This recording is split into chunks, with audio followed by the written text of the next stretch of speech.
এক নিঝুম রাতে এক ছোট গ্রামের এক সাধারণ ছেলে রাতুল বনের দ্বারের একটি পুরনো লাইব্রেরিতে এক অদ্ভুত বই খুঁজে পায়।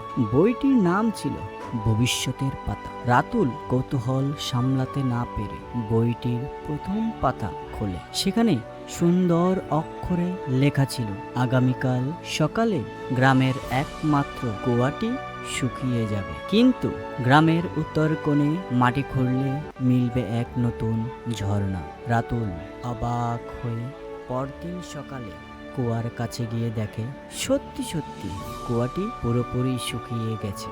গ্রামের মানুষ পানির জন্য হাহাকার করছে। রাতুল তখন সবাইকে ডেকে বনের উত্তর কোণে নিয়ে যায়।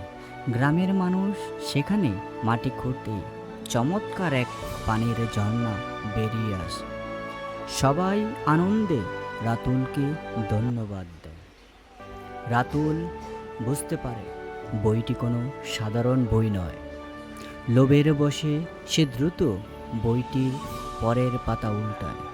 সেখানে লেখা ছিল, আজ রাতে রাতুলের ঘরে এক থলি সোনার মোহর আসবে। রাতুল খুশিতে নাচতে নাচতে বাড়ি ফিরে গেল। গভীর রাতে তার জানালা দিয়ে সত্যি একটি থলে এসে পড়ে, যা সোনার মোহরে ভরা ছিল। লোভ মানুষের বিবেক নষ্ট করে দেয়। রাতুল এবার জানতে চাইল তার ভবিষ্যতে আর কি কি সুখ রয়েছে।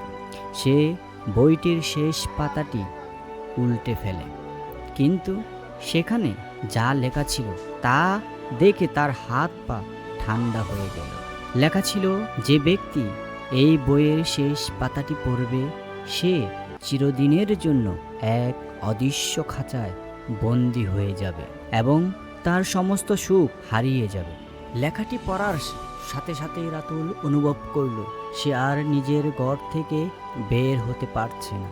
সে এক অদৃশ্য দেওয়ালে বন্দী হয়ে গেছে। সোনার মোহরগুলো তার কোনো কাজেই আসছে না।